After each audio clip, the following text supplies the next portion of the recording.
Welcome to homework.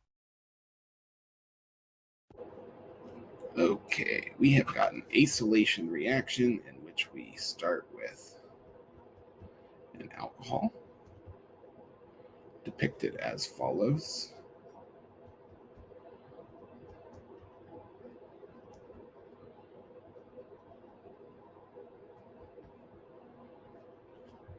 Which reacts with acetyl chloride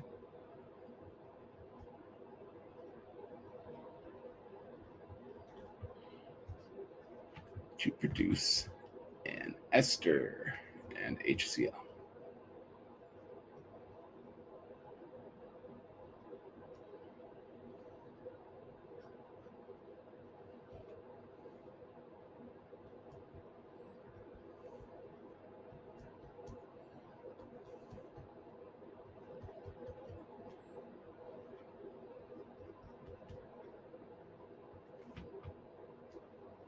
Okay, so is this a change to relative or absolute stereo configuration?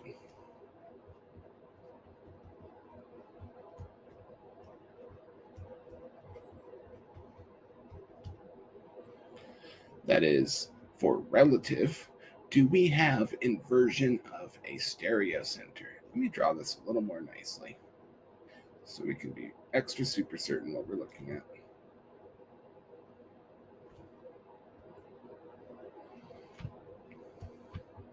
The pen is misbehaving.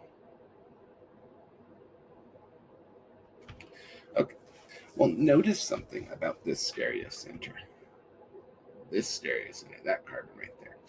We began with a wedge to oxygen and we ended with a wedge to oxygen, right?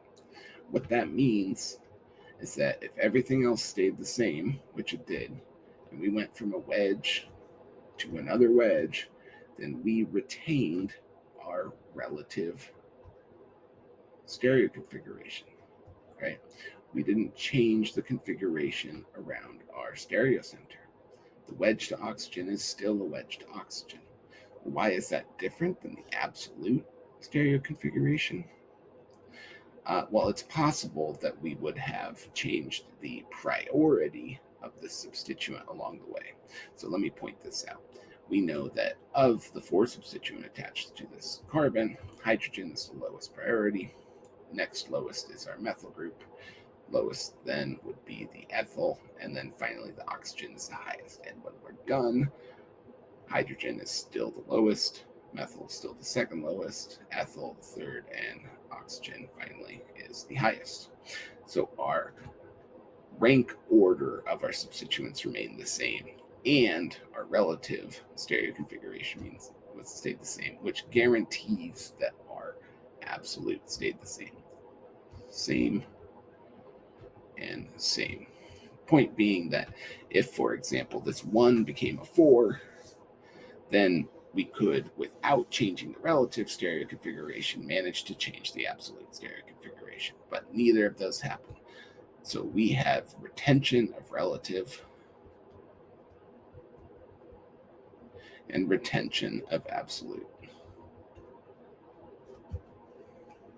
Retention of the relative and absolute stereo configurations is option C.